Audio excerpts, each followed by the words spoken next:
আসসালামু আলাইকুম। এটিএন বাংলা সংবাদে আপনাদের সবাইকে স্বাগত জানাচ্ছি। আমি ফিরোজ তোহা। শুরুতেই সংবাদ শিরোনাম।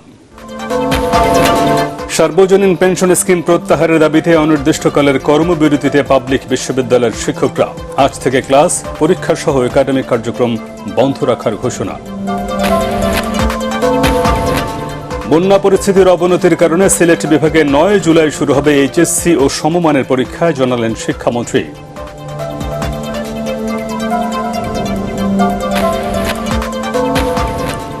জাতীয় সংসদে পাশ হল 2024-25 অর্থ বছরের 7,97,000 কোটি টাকার বাজেট।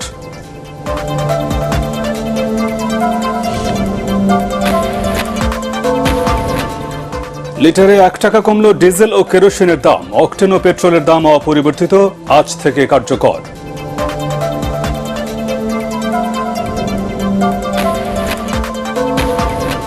এবং অনলাইন জুয়া ও অর্থ পাচার বন্ধে মোবাইল ব্যাংকিং প্রতিষ্ঠানগুলোকে নজরদারি ও আইনের আওতায় আনার পরামর্শ সিআইডি প্রধানের। 6,500 জুয়ারি দল সক্রিয়। শুনছিলেন সংবাদ শিরোনাম, এবারে বিস্তারিত। সার্বজনীন পেনশনের প্রত্যয় স্কিম প্রত্যাহারের দাবিতে অনির্দিষ্টকালের কর্মবিরতির ঘোষণা দিয়েছে পাবলিক বিশ্ববিদ্যালয়ের শিক্ষকরা। আজ থেকে ক্লাস, পরীক্ষা সহ সব ধরনের একাডেমিক কার্যক্রম বন্ধ রাখার ঘোষণা দিয়েছেন তারা। তবে এই স্কিম বন্ধের সুযোগ নেই বলে জানিয়েছেন জাতীয় পেনশন কর্তৃপক্ষ। রিপোর্টে জানাচ্ছেন মাহবুব কবির চপল। শিক্ষকদের কর্মবিরতিতে অনির্দিষ্টকালের জন্য বন্ধ হয়ে গেল দেশের সব পাবলিক বিশ্ববিদ্যালয়।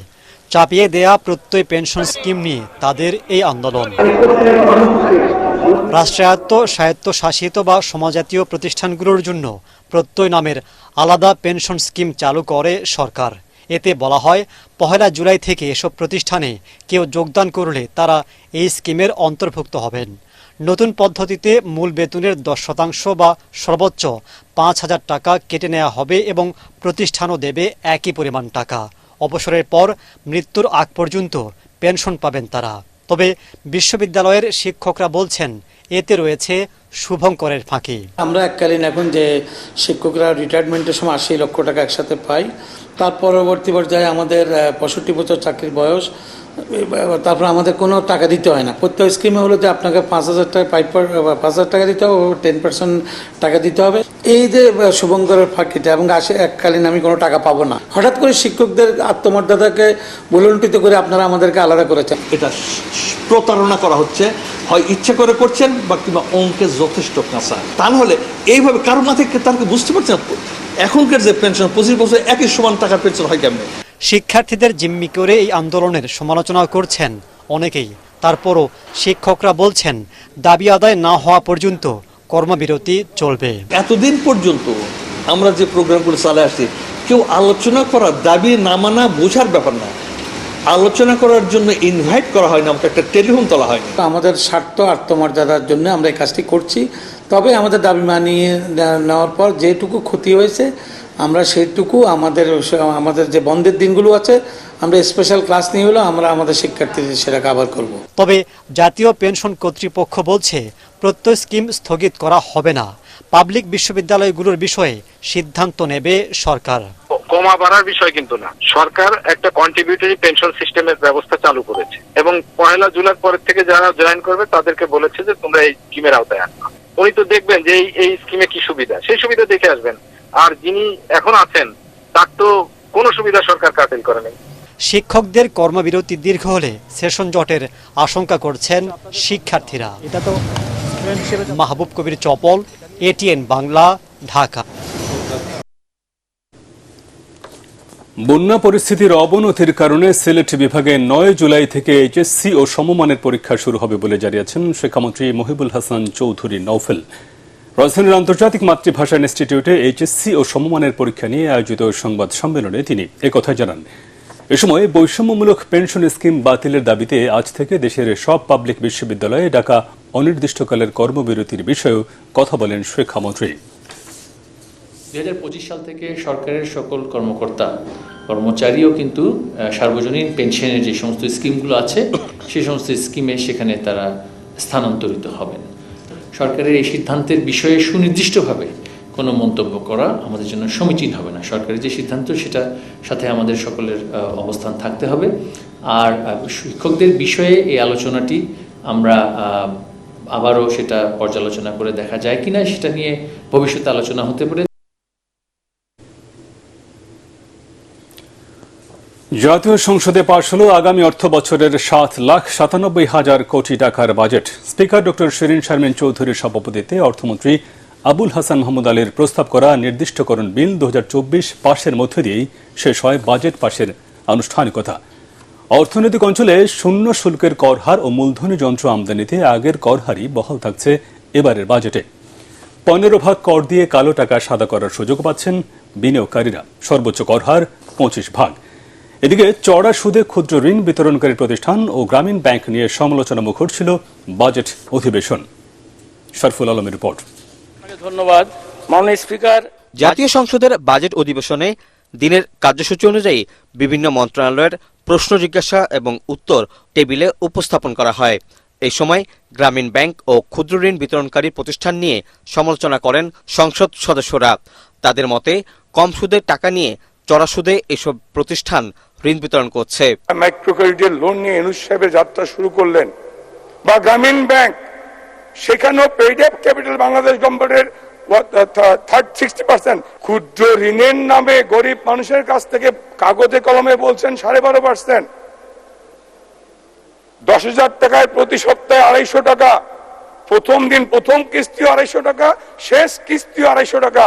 প্রান্তিক অঞ্চলে যে এনজিও গুলো যে রেকলেস ভাবে যে মাইক্রো ক্রেডিটের নামে ছোট ছোট এনজিও কিন্তু আমাদের এই ছিন্নমূল পরিবারগুলোকে একদম শোষণ করে যাচ্ছে। এটি আইন দ্বারা প্রতিষ্ঠিত একটি সরকারের একটি প্রতিষ্ঠান। ক্ষুদ্র ঋণ দেবার জন্যই যে প্রতিষ্ঠানটি তৈরি হয়েছিল, এটি কোনো এনজিও কিংবা কোনো স্বেচ্ছাসেবী প্রতিষ্ঠান কিংবা কোনো ব্যক্তি উদ্যোগে প্রতিষ্ঠিত বেসরকারি কোনো প্রতিষ্ঠান নয়। এদিন মন্ত্রী প্রতিমন্ত্রীরা তাদের নিজ নিজ মন্ত্রণালয়ের পরিচালনা ও উন্নয়ন ব্যয়ের মোট 59টি মঞ্জুরি দাবি উপস্থাপন করেন। এসব দাবির উপর ছাঁটাই প্রস্তাব আনেন সংসদ সদস্যরা। ছাঁটাই প্রস্তাবের আলোচনা শেষে সব দাবি কণ্ঠভোটে পাশ হয়। পরে সংসদ নেতা ও প্রধানমন্ত্রী শেখ হাসিনার উপস্থিতিতে নির্দিষ্টকরণ বিল 2024 সংসদে উপস্থাপন করেন অর্থমন্ত্রী।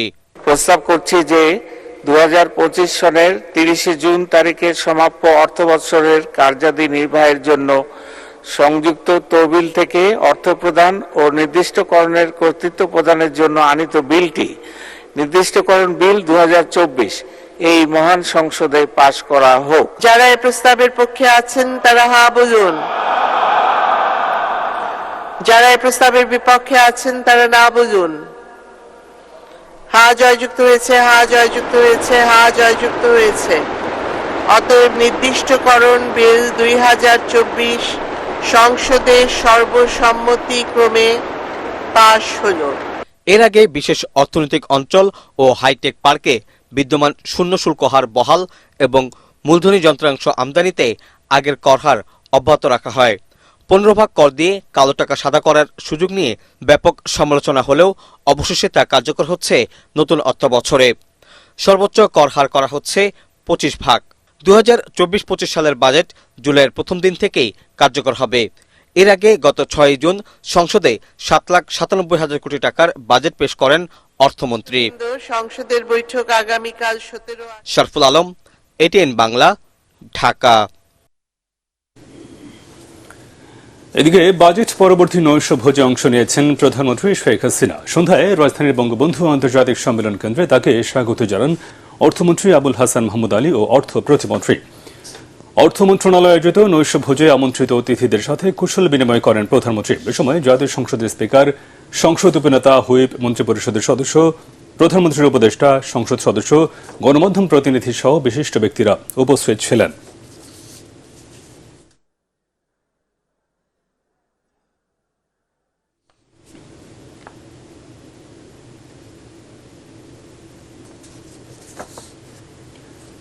খালেদা জিয়ার অসুস্থতা নিয়ে বিএনপি রাজনীতি করছে বলে মন্তব্য করেছেন আওয়ামী লীগ সাধারণ সম্পাদক ওবায়দুল কাদের। তিনি বলেন, দলটি বেগম জিয়ার শারীরিক অবস্থার মিথ্যা তথ্য দিয়ে জনগণকে বিভ্রান্ত করার অপচেষ্টা চালাচ্ছে। আওয়ামী লীগের দফতর সম্পাদক বিপ্লব বড়ুয়া স্বাক্ষরিত এক লিখিত বিবৃতিতে ওবায়দুল কাদের বলেন, আন্দোলনের নামে বিভিন্ন রাজনৈতিক কর্মসূচি জনগণ বারবার প্রত্যাখ্যান করায় ব্যর্থ দলে পরিণত হয়েছে বিএনপি। দুর্নীতির দায়ে সাজাপ্রাপ্ত অসুস্থ নেত্রীকে নিয়ে তারা তথাকথিত আন্দোলনের ইস্যু তৈরি করতে চাচ্ছে জানিয়ে বিবৃতিতে আওয়ামী লীগের সাধারণ সম্পাদক আরও বলেন, বেগম জিয়ার শারীরিক অবস্থা নিয়ে গুজব ছড়িয়ে জনগণের করুণ আদায়ের চেষ্টা চালাচ্ছে বিএনপি।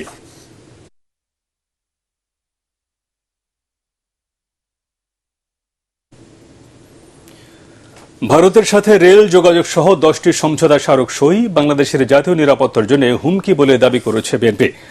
সংবাদ সম্মেলনে দলের মহাসচিব মির্জা ফখরুল ইসলাম আলমগীর বলেন, ক্ষমতাকে নিরঙ্কুশ করতে জনস্বার্থকে গুরুত্ব না দিয়ে এসব চুক্তিতে দেশের স্বাধীনতা সার্বভৌমত্বকে জলাঞ্জলি দিয়েছে ক্ষমতাসীনরা।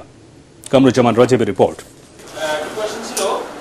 দলীয় চেয়ারপারসনের গুলশান কার্যালয়ে বিএনপি মহাসচিব বলেন, সমঝোতার আড়ালে ভারতের সাথে যেসব চুক্তি হয়েছে তা আওয়ামী লীগের ধারাবাহিক গোলামি চুক্তির নতুন সংস্করণ। কানেক্টিভিটির নামে বাংলাদেশের অভ্যন্তরে ভারতকে যে করিডোর দেওয়া হয়েছে তাতে দেশের সার্বভৌমত্ব ও নিরাপত্তা হুমকির সম্মুখীন হবে। চুক্তিতে প্রাপ্তি শূন্য দাবি করে ফখরুল বলেন, যে কোনো মূল্যে ক্ষমতা আঁকড়ে থাকাই আওয়ামী লীগের মূল লক্ষ্য। রেল যোগাযোগের নামে করিডোর প্রদানের মাধ্যমে যা করা হয়েছে তাতে আমাদের সার্বভৌমত্ব জাতীয় নিরাপত্তা মারাত্মক হুমকির মুখে পড়বে। ভারতের সাথে সমঝোতার আড়ালে যে সকল চুক্তি করা হলো তা বাংলাদেশকে আজীবনের জন্য ভারতের গোলামে পরিণত করবে। বাংলাদেশের স্বার্থ সংরক্ষণের চাইতে ভারতের কাছে শেখ হাসিনার কৃতজ্ঞতা প্রকাশের সহায়বদ্ধতা থেকে এসব সমঝোতা সই হয়েছে তা জনগণের কাছে স্পষ্ট। গণবিচ্ছিন্ন সরকার নতজানু পররাষ্ট্রনীতির কারণেই দেশকে গভীর অন্ধকারের দিকে ঠেলে দিয়েছে বলে অভিযোগ করেন ফখরুল। এই অনির্বাচিত সরকার তিস্তা প্রকল্প নিয়ে ভারত ও চীন উভয়ের সাথে লোকাচুরি করছে। সাম্প্রতিক কালের দামি নির্বাচনে সমর্থন আদায়ের দূরভিসন্ধি থেকে সরকার তিস্তা প্রকল্পকে টোপ হিসেবে ব্যবহার করেছে। তিস্তা প্রকল্পটি ভারত করে দিলে সব সমস্যারই সমাধান হয়ে যায়। শেখ হাসিনার সর্বশেষ সংবাদ সম্মেলনে এই মন্তব্যের মাধ্যমে তার উদগ্র ভারত তোষণ নীতি দেশবাসীর সামনে পুনরায় উন্মোচিত হয়েছে। প্রধানমন্ত্রী দিল্লি সফর ছিল একপাক্ষিক, যেখানে বাংলাদেশের স্বার্থ রক্ষার কিছুই ছিল না বলেও দাবি করেন ফখরুল। কামরুজ্জামান রাজীব, এটিএন বাংলা, ঢাকা। বিশ্ববাজারের সাথে সমন্বয় করে জুলাই মাসের জন্য ভোক্তা পর্যায়ে কেরোসিন ও ডিজেলের দাম 1 টাকা কমিয়ে এবং পেট্রোল ও অকটেনের দাম অপরিবর্তিত রেখে প্রজ্ঞাপন জারি করেছে জ্বালানি মন্ত্রণালয়। প্রজ্ঞাপন অনুযায়ী ডিজেল ও কেরোসিনের বর্তমান দাম লিটার প্রতি 107 টাকা 75 পয়সা থেকে 1 টাকা কমিয়ে 106 টাকা 75 পয়সা, পেট্রোল 127 টাকা এবং অকটেনের দাম 131 টাকা অপরিবর্তিত রাখা হয়েছে। পুনর্নির্ধারিত এই দাম আজ থেকে কার্যকর হবে বলে জানিয়েছে সরকারের জ্বালানি বিভাগ। বিশ্ববাজারে জ্বালানি তেলের দাম মে মাসে কিছুটা কমলেও মার্কিন ডলারের বিপরীতে টাকার অবমূল্যায়নের কারণে দাম কমানো সম্ভব হয়নি বলে প্রজ্ঞাপনে উল্লেখ করা হয়েছে।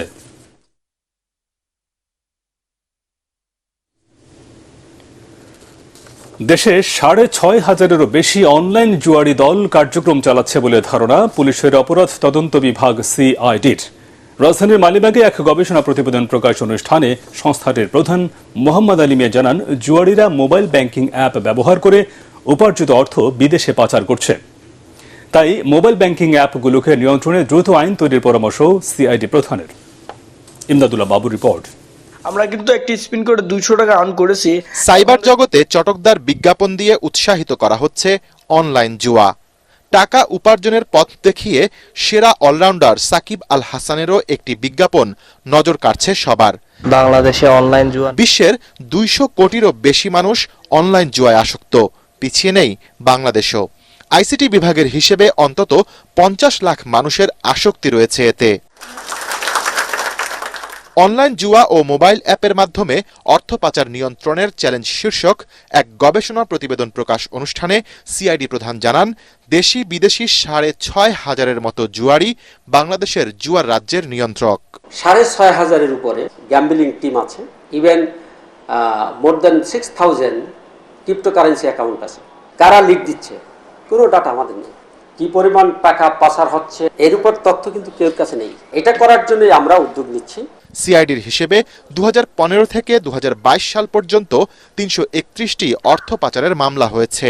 বিকাশ, নগদ এবং আদার্স যেসব, এদেরও আইনের আওতায় আনা উচিত। রেমিটেন্স যোদ্ধা যারা বিদেশে আছে তাদের অর্জিত ডলার এগুলি দুবাই থেকে যায়, বা আদার্স কান্ট্রিতে থেকে যায়, ওইখান থেকে ইনস্ট্রাকশন মোতাবেক এই এজেন্টগুলি বিভিন্ন সোর্সের মাধ্যমে টাকা নিয়ে ডিস্ট্রিবিউশন হাউসের মাধ্যমে নগদ বা উপায় থেকে ইমানি করে এগুলি ডিস্ট্রিবিউশন করে।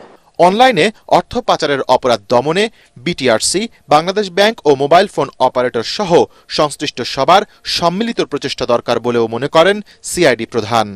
ইমদাদুল্লাহ বাবু, ATN বাংলা, ঢাকা। আগামী 10 বছরের মধ্যে বিমান বাংলাদেশ এয়ারলাইন্সের বহরে আরও 32টি বিমান যুক্ত হবে বলে জানিয়েছেন বিমানের নতুন ব্যবস্থাপনা পরিচালক জাহিদুল ইসলাম ভূঁইয়া। গতকাল সকালে কুর্মিটোলা বিমান কার্যালয়ে সাংবাদিকদের সাথে মতবিনিময় শেষে তিনি একথা জানান। এ সময় সংস্থাটির এমডি আরও জানান, সেবার আধুনিকায়ন, টিকিট কারসাজি বন্ধ ও নতুন নতুন রুটে বিমান পরিচালনার পরিকল্পনা রয়েছে তার।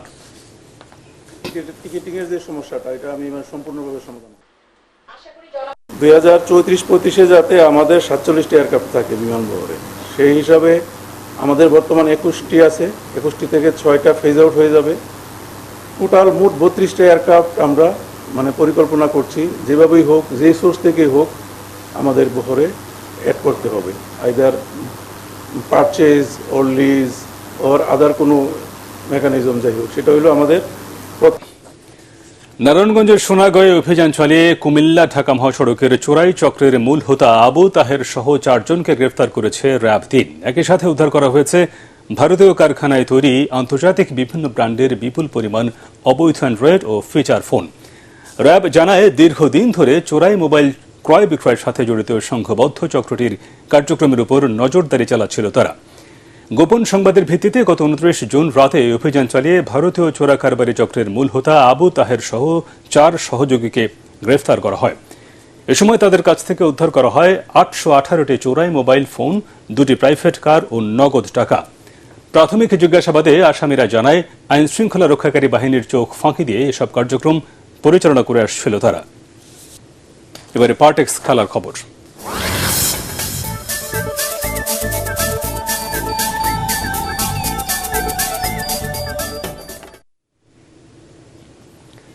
টি-20 বিশ্বকাপ জিতে ভারত পেয়েছে 28,76,00,000 টাকা। এবার দলগুলোর অর্থ পুরস্কারের জন্য আইসিসির মোট বরাদ্দ ছিল $1,12,50,000, যা বাংলাদেশি মুদ্রায় প্রায় 132,07,00,000 টাকা। রানার্স আপ হয়ে প্রায় 15,02,00,000 টাকা পায় দক্ষিণ আফ্রিকা। অর্থ পুরস্কার বরাদ্দ ছিল অন্য 2 সেমিফাইনালিস্ট সুপার 8-এ ওঠা দলগুলোর সঙ্গে গ্রুপ পর্বে খেলাদের সঙ্গেও। সেমিফাইনাল থেকে ছিটকে পড়া 2 দল ইংল্যান্ড ও আফগানিস্তানের প্রত্যেকে পেয়েছে প্রায় 9,24,00,000 টাকা করে। সুপার 8-এ একটি ম্যাচ না জিতেও 4.5 কোটি টাকা পেয়েছে টাইগাররা। এছাড়া ফাইনাল ও সেমিফাইনাল বাদে প্রতিটি ম্যাচ জয়ের জন্য দলগুলোর আয় বাড়তি 36,57,000 টাকা করে। তাই সব মিলিয়ে এবারের বিশ্বকাপ থেকে 5.5 কোটি টাকার বেশি আয় করেছে বাংলাদেশ। শেষ করার আগে সংবাদ শিরোনাম আরেকবার। সর্বজনীন পেনশন স্কিম প্রত্যাহারের দাবিতে অনির্দিষ্টকালের কর্মবিরতিতে পাবলিক বিশ্ববিদ্যালয়ের শিক্ষকরা। আজ থেকে ক্লাস, পরীক্ষা সহ একাডেমিক কার্যক্রম বন্ধ রাখার ঘোষণা। বন্যা পরিস্থিতির অবনতির কারণে সিলেট বিভাগে 9 জুলাই শুরু হবে এইচএসসি ও সমমানের পরীক্ষা, জানালেন শিক্ষামন্ত্রী।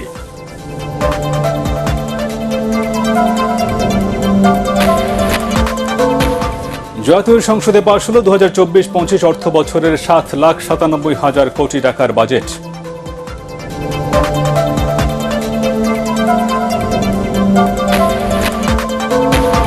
লিটারে 1 টাকা কমল ডিজেল ও কেরোসিনের দাম। অকটেন ও পেট্রোলের দাম অপরিবর্তিত, আজ থেকে কার্যকর।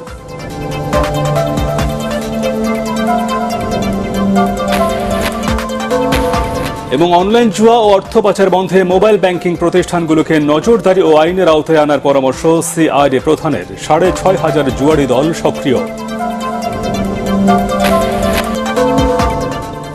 পরবর্তী সংবাদ দেখার আমন্ত্রণ জানিয়ে এখনকার মতো শেষ করছি। ATN বাংলা সংবাদ ইউটিউবে দেখতে ব্রাউজ করুন youtube/ATN বাংলা নিউজ। ধন্যবাদ সবাইকে।